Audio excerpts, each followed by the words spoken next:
So here we are, Tanna Valentine and Neon. Hello, everyone. Sitting in New York City in the dark days of the quarantine and lockdown during the coronavirus epidemic.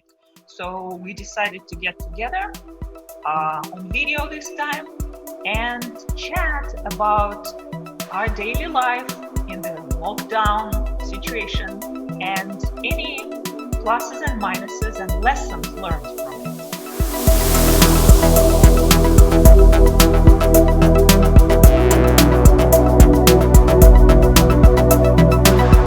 Surprisingly, life is very much the same, but my situation is different. I run my own businesses, so I work mostly from home or from various non-office situations. So in that sense, my life hasn't changed. I'm still working in the same way I worked before.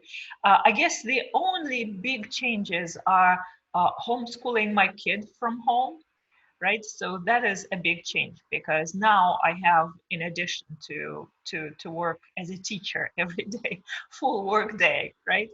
Now you appreciate teachers, don't you? That's precisely what I was going to say. Oh my God, I so appreciate teachers. We need more of them, right? And I think another thing that is kind of like glaring is that I have to cook now. You see, I mean, restaurants are closed. There is no way out, and I'm not exactly great at that. So, okay, come say hello and quickly leave, okay? Because we're I need my cape. your cape. Say hello, please. Hi. I Hi, think Eric. your cape is next door in your closet, okay? So otherwise, you hear all sorts of alarming stories about people locked down in their houses or apartments with their family.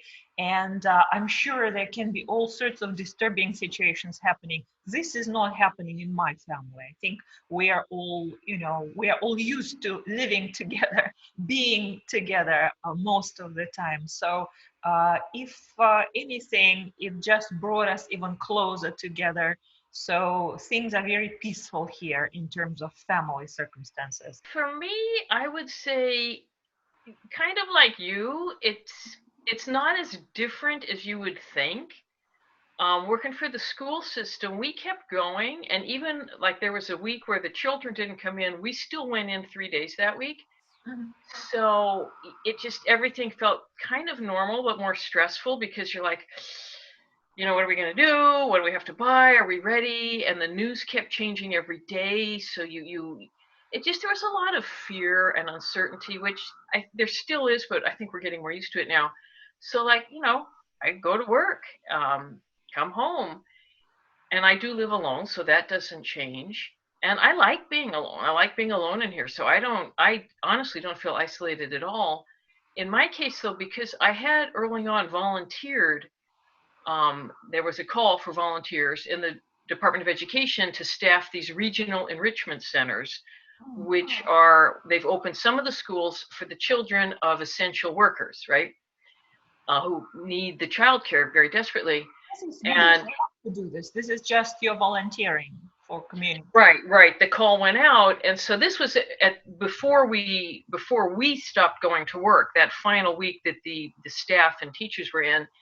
And I thought about it for a minute, and I thought, well, you know what? I live alone. I'm not really afraid of getting the virus. I mean, I realize you don't know what could happen, but I have none of the risk indicators. I'm not worried about giving it to someone. And, I don't have kids. I don't have pets. I mean, I really am in a position to go and help out. And then I also, with the nature of my job, was like, how are we going to do this on the computer? My job is, I do a lot on the computer, but it's also very much about, being in person and going to students' homes and stuff. So I thought, I want to earn my paycheck. I'm so lucky and grateful that I have a steady paycheck. So, any rate, they didn't call me until 2 weeks ago. So I really have only been at home, for about 2 weeks. And the last 2 weeks I've been back working. So my days are actually longer. And yeah, I mean, the main difference to me is it is that lack of freedom. you just can't go do what you want. And so, I mean, it pains me to not go to the gym. I feel like that gives me Uh, anxiety. I yes. hate, I think maybe most of all, the pole dance studio, A, because I love it, and B, because Yeah, I it's, was going to ask, do you practice any dance? Do you work out, practice, do any? I've been trying really hard with the pole. And up until this week, I was good. This week was really rough. I don't know why. I just could not. I think part of it was because now I have to be up, work in the morning, do my own work. Then by noon, I have to run out of here to get to the center, Mhm. and we work until 6 there. I'm not back home till 7, so it's thrown off my whole timetable, and I think I'm still adjusting. But yes, I have been trying to hang on to poles so I Your don't lose. pole. Tana has a pole at home, I do, hanging onto your pole. literally. I've been practicing some, to just stay in shape, right? Working on my choreographies, recorded a few dance classes. So, I've been quite productive. I think the sense that we are in this difficult circumstance filled me with enthusiasm to maximize this time. I guess this is one of the silver linings of this. But I also wanted to talk about this, about just the general, sense of differentness that you have here in New York City. First of all, I get a lot of inquiries from people all over the world who apparently follow the mass media and think that New York City is this, complete area of disaster where the corpses are piling and piling, and rats are eating us all and everything. So it's ridiculous how this fear mongering by the mass media can completely distort the situation. None of this is true. On the Yeah, one hand, on the other hand, so we function kind of normally, except the offices and the shops are closed, right? On the other hand, people really are scared, I think. And there is a lot of people who, at least here in New York City, took this idea of lockdown literally. I mean, it's not literal here. Even the rules, if you look at the rules here in New York City, they just tell if you're walking or, exercising outside, mind social distancing of 6 feet between people. Nobody tells you that you're supposed to sit all day at home, yeah, getting neurotic, not having fresh air. You have to do to get out and do these things. And so all this time, from the very beginnings when businesses and schools closed, I've been walking with my kid every day from here to Times Square and Bryant Park and back home on Fifth Avenue. The emptiness is absolutely scary. The emptiness is just astounding. There are a few elements here. First of all, there are no people in the streets, right? And in those first days, literally, we were the only people who were taking these long walks. I think most of the people were just literally sheltering at home, right? So all you see outside is empty streets, occasional cops, but mostly it's just empty streets. The shops are closed, and in addition, there are lots of shops that I think simply closed completely. They moved out. You see these empty spaces with like everything moved out of there. It's not just a shop that is temporarily closed. Everything here in Midtown, right? I live in Midtown on Fifth Avenue. Midtown is not a residential area. There are some pockets residential, but generally no. Fifth Avenue becomes residential only around Central Park, the upper Fifth Avenue. This is Midtown, which is here, it's a fashion district, right? It's New York City fashion district. So it's empty. If there are no tourists and offices are closed, it's empty to begin with. But it became absolutely scarily empty. Another thing is that when we have all these masses of people, offices, restaurants, tourists, you don't notice the homeless people, right? And the homeless people, there are a lot of homeless people in New York City, but the homeless people, the kind of homeless people who really need help, they are all in shelters. They go to shelters, they sleep in shelters, they seek sources of food, which is abundant here in New York City. You will not be dying in the streets here. The services for the homeless are available. So the people who you see on the streets are the crazy ones, the ones who do not go to shelters, the ones who sleep in the streets. So the behaviors of these people, the sudden shrieks, people suddenly will run, jump out of nowhere at you, is scary, because normally you don't notice there are certain numbers of these people in the streets, but you don't notice them, and there is, like, in front of my building now, there is a big camp of the street camp of people, which is also kind of not an every a common occurrence. So all these things have been very eerie. And I must say that there was certain progress. So after a month of this lockdown, last weekend, this whole quarantine sense of lockdown all of a sudden broke. And all of a sudden, like in one day, simply because the sun came out and it was a little brighter, people flooded the streets. They all came out. The runners, the bicyclists, the bikers, moms with strollers, people with dogs, they were all out, at least this past weekend. I blame this whole fear mongering mass media for showing people into their apartments and making them believe that they literally can't walk outside. That they can't take a breath of fresh air, stretch, jog, or ride on a bicycle here and there, and keep normal physical activity. So what are people going to do? Not a lot.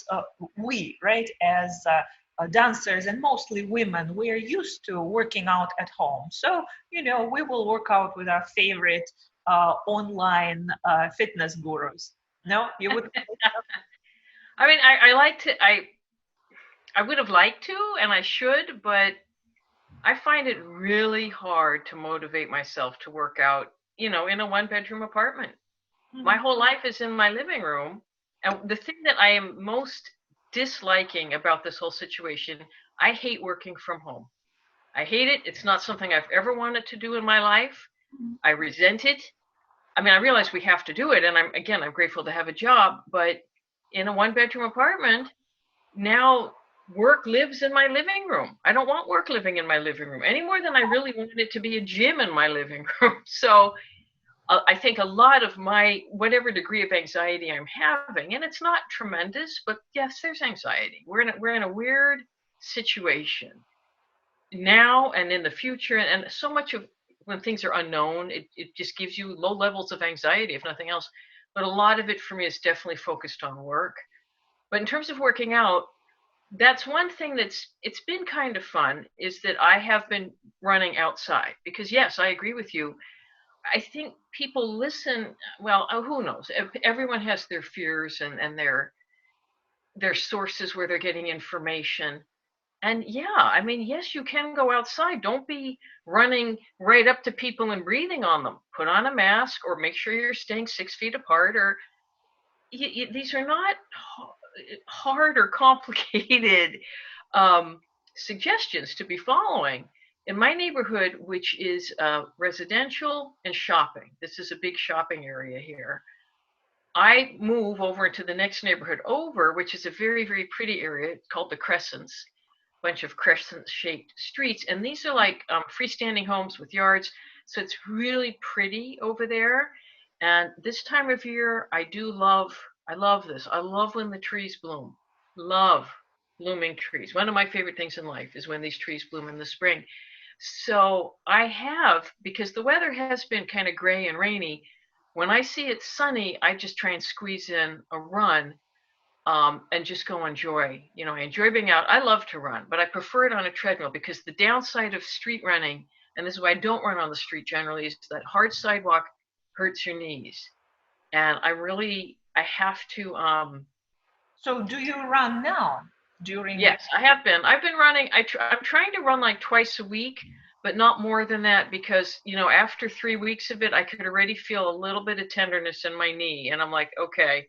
And I'm running slow. It's not like I'm breaking any speed records, and I'm not even running all that much, but Mhm. just that little bit. But that is very much, I enjoy it very, very much. So that's something that, and in a way, maybe I could consider that a silver lining is I haven't run outside in a long time. So doing it in the spring, enjoying the blooms and the blossoms.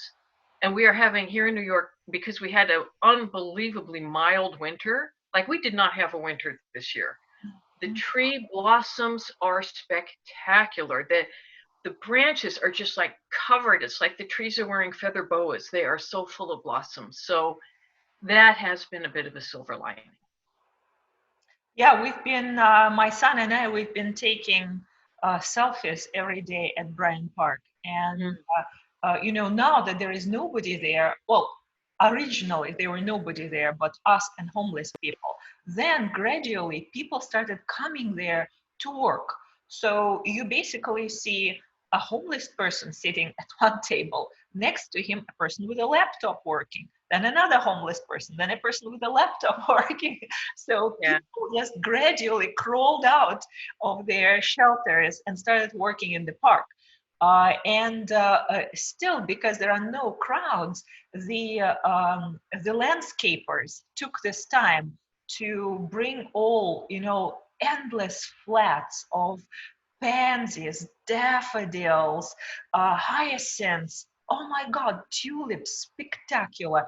Everything is blooming. And we've been there to observe, like one by one, these blooms were bursting open every day. First pansies, then daffodils, then the white tulips coming, then the red tulips coming. Just love unbelievable, that. beautiful, beautiful feeling of spring. So it's very hard to, moving to our next question about things that are silver linings and things that are more annoying. The biggest annoyance for me is precisely this: the gloom and doom, the gloomers and doomers, and the reactions of people who cower to the gloomers and doomers. Not to say I don't want to diminish the danger and the graveness of the situation, but just like this, you see, for instance, it does help you that you volunteer. You see that you are not sitting at home just kind of like doing nothing. You are investing yourself in something. For me, even though it sounds silly, just going out for a walk was this feeling of self affirmation and life goes on and let's just move on. Meanwhile, there are things you won't believe what's going on. So, first of all, uh, a lot of fancy buildings here in Midtown Manhattan, like my building, for instance, they are mobilizing and organizing armed guards and armed defense. Can you imagine?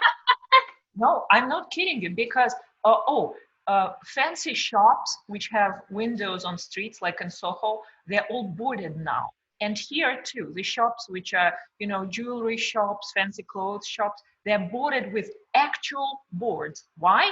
Because there are rumors that some, masses, some gangs are organizing and they will be here looting, fancy shops and breaking into fancy buildings. And so people are organizing armed defense here in Midtown Manhattan. I mean, I think it's a little overblown, people. Like, seriously? Do we live like in Middle Ages, the times of plague? But this is precisely what's going on here. Uh, Wow. so you just don't know, like, uh, really, things are pretty bad, but not to this degree bad. No, we don't have stacks of dead bodies around here. People get sick, people recover, some people don't recover. But this is something that happens in our normal life too, with all sorts of diseases that come and go. That's crazy. I didn't know that was going on. Wow.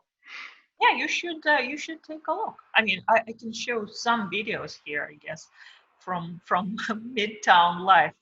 But yeah, the degree to which people are led into this fear.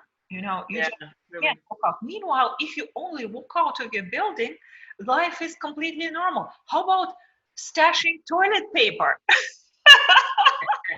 Like, my God, what are you going to do with this? Did you really think that the economy will like evaporate in days to such an extent there will not be toilet paper? Tana, you won't believe it. So here right now, right, we go to for our walks to Times Square from here, right? And on Broadway, we go up Broadway, a bunch of drugstores on the way, right? Every single one now has a full window of toilet paper, rolls and rolls, standing all the way to the ceiling. Yeah, A fortress.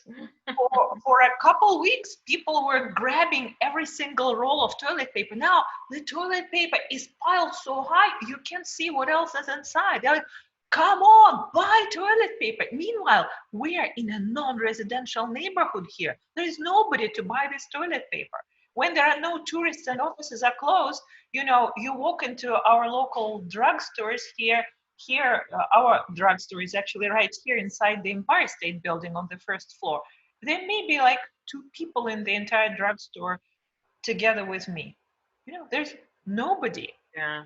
How was it possible that the toilet paper was completely absent for like 2 weeks? But what really just gets on my nerves is this. It's the over the top fears, but also the sermonizing and the moralizing, which I recognize everyone's like our Facebook feeds and a lot of our media, we create our own bubbles. It's, we all have different people whose content and ideas and expressions we're seeing. And for some reason in mine, I have an awful lot of people that, we all have our opinions and I respect that. But the relentless sermonizing Mhm. just it kind of is on my last nerve right now because stay home, wash your hands. We get it. We get it. And if you are someone and you feel you need to keep telling this to everyone in your stream, then who's in your stream that's not doing this? If you have someone that's running out and licking people in the street, maybe you shouldn't be friends with that person. But it just starts to feel like self-righteousness and kind of slacktivism to me, and yeah, and I know your favorite, which I don't always go down that road with you, virtue signaling. I know you're just dying to say those words. And in this case, I'm going to agree with that. And I also think a sheeple thing and a lack of empathy. And I was listening to I don't know, a British doctor, I think I was on NPR, something in the radio while I'm driving in the car. And he was pointing out how very interesting this social psychology is that at the very beginning, when we were just starting to head into this panic, you would get shamed if you wore a mask in public because you're taking it away from a healthcare worker or you're overreacting. Mhm. 3 or 4 weeks later, you go outside without one. Now you have people shaming you on the other end of it that everyone should cover. Oh my God, what's wrong with people? And he made this point, and I think it was a point well taken. Yeah. Why are we not just step for a minute? You don't know this person who is or is not wearing the mask, depending on what end of this. You don't know their story. Who, and he didn't say this, but I'm going to say it, who appointed you the judge? Who appointed you the judge and jury of this? If this person is not in your space and not bothering you, when did you become the moral arbiter of everything? And it's just me, and I guess I'm tired and I'm stressed out too. And this particular vein bothers me because I don't see it being a helpful vein or Wait, a kind give vein. another rant. Brief. Yes. Okay, in along the same lines, judgmentalism. So it goes also along this way. So first, somebody judges you for not wearing a mask or going out, like in my case, going out for a walks. People are pointing fingers and saying you'll get the virus. So the idea is that if you're doing this, if you are doing that, you'll get the virus. So if you got the virus, which a lot of us did, right? If you got the virus, it's almost perceived as your failure. We told you, you didn't do. So if you got the virus, means you didn't do something right. This is the attitude. So some people I know who have the virus and who are sick They're not getting tested. They're not going anywhere. They're sitting it out at home on their own, recovering on their own, because they don't want their neighbors to cross on the other side of the street, their neighbors from the other floors not to come and not to, rush away from them, and everybody to think that there is something wrong, that they did something wrong, and that's why they got the virus. This is, one of these pretty horrific things. Another, even worse, I would say, and kind of tragic, and again, it's hard to say because people have, I'm going to tell about my neighbor's story just very, very briefly. So an elderly couple, he is, my neighbor's across the hall, right? He is 84, she's 88. Um, she goes down with coronavirus. She goes to the hospital. The hospital decides that even though she's 88, she's handling coronavirus pretty well, so they send her home. So she's home there with her husband. She can hardly move. They both are on strict quarantine.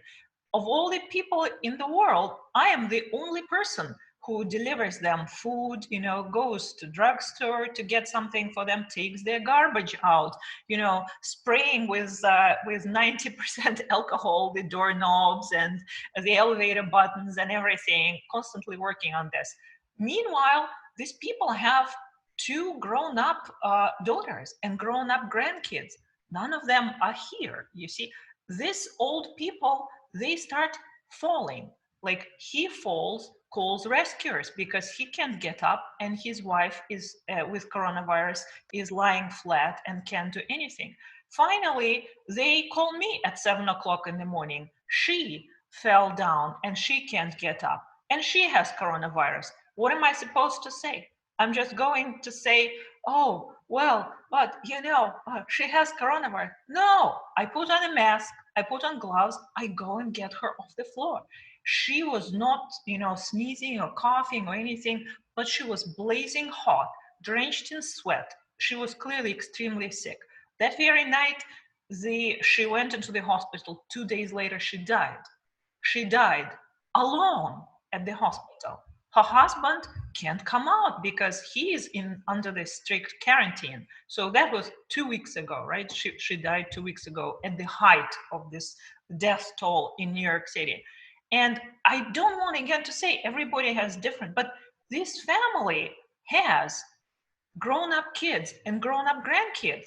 But their only luck is that, they have a neighbor like me who was not afraid Yeah. to go and lift this old 88-year-old lady from the floor 2 days before she died. So, I mean, not to say my dad is also very old and lives alone. But, if, and thank God he is still okay. But if something happens to him, I will be with him in his apartment. You know, I mean, ants, if you're exuding some wrong pheromones, your fellow ants will take you to the ant cemetery. But humans don't behave like this. Why should a person be dying alone or being alone? There is something here, like there is something human here where at certain stage you have to have some sacrificial spirit, so your mom is not alone and has to call the neighbor at 7 in the morning to get her off the floor. Am I being too judgmental? Is there truth to that? I think it was beautiful that you helped. And I do think that's part of what I'm saying is, instead of so much negative energy being expended on this and judging and moralizing, be helpful. Can we be helpful, or at least be sympathetic and kind? And even though, because yes, I recognize with family, I think the hard part right now is when family is scattered, can you even get into New York? And what's the quarantine situation when you get here? And when you have families at home, I think that is really difficult right now, making those decisions. So I don't, yeah, I think that especially if family isn't like, if you're right here in the city, but yeah, it's a really tough call. It's a tough call. But I do think, yes, to help others and to have a sense of community rather than yelling at people that aren't doing what you think they should be doing. You're certainly free to say, look, I can't take the risk, but let me call someone else or we'll do something. But yes, it's the judgmentalism is, that's just not helping. Well, no, exactly, because most people are only thinking how to avoid anywhere close, like in our case, our floor in a building, So as Yeah. not to be anywhere close. It doesn't even occur to them that somebody may need help, that somebody needs their Well, garbage to be taken out. and also I think another, I'm no scientist and I don't fully follow this, but of course, realistically speaking, we're all going to have to get this at some point. So to think that we can put ourselves in a bubble and somehow hide from it like it's a monster, I don't know that that's really helpful or rational thinking, and it triggers more fear. I mean, my bigger fear would be I would really hate to be the vector of disease and give it to someone vulnerable. I would hate that. And as I've said, I live alone. I'm not that worried about it right now. I lived with my grandmother for 10 years. If I was still living with grandma, yeah, I would be in a very different head about this. And even going home this summer, I usually go home. My father's can be 83, and he's like amazing, but I have a little concern. Like that's my paranoia. Do I want to go home and take even a chance of bringing him a bug, or a virus? So that would be my bigger fear. But to worry about not getting it, unless you do have your health is compromised, and in that case, yes, you should be very careful because you still might survive it. But when the hospitals are strained like this, that's the that's the most awful part, is that no one can be there with you, and your nurses and everyone, and they have to be so gowned. That I think is a terrible stress. And what about other illnesses that are putting people in the hospital? And it's the same protocol. This is a terrible time to have a terrible situation that puts you in the hospital. Okay, let's switch subject already. Let's talk about positive things, silver linings, and strategies to cope with the current situation, right? Do you have any strategies? I would say my strategy from when this whole thing started was simply to follow a normal routine, which was easy for me because I really haven't been, locked down very long, since I've pretty much been working the whole time. But, I don't stay in pajamas all day. I gotta get up. I gotta be, well, I have to, because I am working from home and I have to be online by 8 a.m. checking in every day. But I'm not doing it in my pajamas. So, and like normally in the mornings when I get up on a weekday, I actually have like a little belly dance. What would you call it? Like katas, like in karate, like certain dances that I do to keep my vocabulary going. So I do my normal morning routine, and then I check in on the computer, and I'm dressed now. I'm dressed in jeans and a t-shirt, but I'm sticking to largely just a normal schedule, fairly normal. It's actually because of work being in my house and then the volunteering situation, my normal work day got a lot longer. But Yeah, I would say this is probably the best strategy to try being more normal than even normal. In my situation, because I am normally working from my home office, and now I'm at home also with kids and cooking and all of that. So I try to make it even more normal by coming up with all sorts of domestic things for which normally I don't have time. Like, you will be so proud of me. I started growing an herb garden. Literally, ah, the herbs that I bought in the store, in the grocery store, I am growing, and I'll show the video for you here. I'm growing mint, rosemary, onions, and basil. This is Thai basil. And here is a little garden my son is growing in his chemistry lab set. So this is one thing that we're doing, right? Then the next thing is I realized that this is a good moment for us to practice sitting at meals together, not running somewhere, grabbing your food over the sink out of a can rushing onto your business somewhere. No, we're now sitting actually at breakfast, dinner with lit candles, people, lit candles to just like solidify the fact that it is a important family meal, right? So everything else, I guess, rituals. This is the thing. So we went very hard on rituals, reading every night. In the last like month, to our kid, right? So we are all reading as a family. Read the first book of the Lord of the Rings. That Wow. it's a scary book, I must say. Lord of the Rings. I didn't expect Hobbit. We read Hobbit already. Oh my God, that Hobbit was so scary. I couldn't sleep nights. Lord of the Rings, same thing. So in these dark days, to be reading Lord of the Rings was not probably the best choice. Now I'm thinking maybe something less, because here we are arming people in midtime to resist some orcs coming from God knows where to loot the shops. but anyway, as a ritual, all these things have been pretty successful. Like before my kid goes to his karate classes, so he may miss a class here, a class there. Now his karate classes on Zoom, and they're like twice as many of them, and he's there for sure. He would not miss a single class. How we appreciate going to all those karate classes. Oh my God. What about dance classes, gym classes and other things? Aren't you like so looking forward to going back and never again missing a single class? Right. That's your silver lining. Well, of course, the fact that we're now also easily connected on video, that's another one. We kind of didn't think about it, right? Yeah, you and I, we get together even if we don't have any projects. We just get together for a drink at home Mhm. or in a restaurant or in a bar. Uh, well, now we are on video. No, I agree. I think for me that has definitely been a silver lining is using this video conferencing technology. Then I can see my family, in Montana. We can do a lot with that.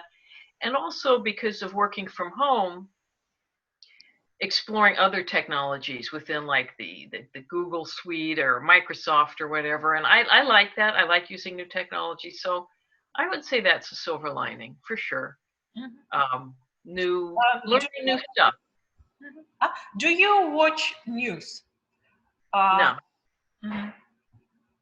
not really. I mean, again, I'm just in my normal life, I don't watch much. I'm busy. I mean, I'm busy with my idea of what's busy, I guess. So we all have different things. And with this, when it gets kind of like newstainment or news sensationalized, I have no interest. I don't want to hear the figures. If I can't control it, tell me what I need to know. Okay, face mask. Okay, 6 feet. Okay. I just, if it's really important, I know it's going to get to me. And no, I don't follow it at all. Mhm. Yeah, same here.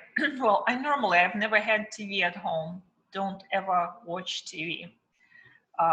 None in my family, so we don't. I get mostly news, online on Twitter at night. I crawl out on Twitter to see what people I trust are saying about the situation, but not even every day, because yeah, it starts weighing on your mind, and I feel that normalcy and sanity right now is more important than knowing details about projections of what's Yeah, and happen. it's too constant. That constant stream, 24/7.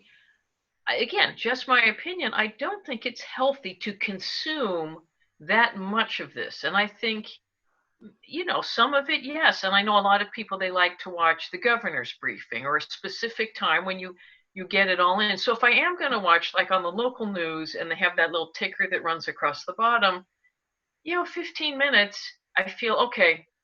I've got all the updates.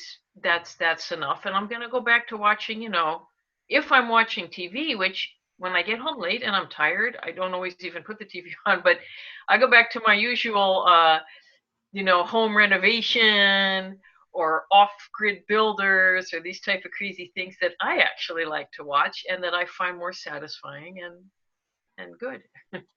Okay, well, what do you think? Maybe we should reconnect, and since the situation is changing, and there are more observations that can be made about it, more lessons learned.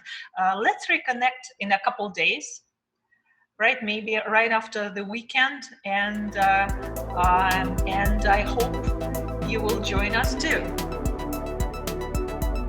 Bye.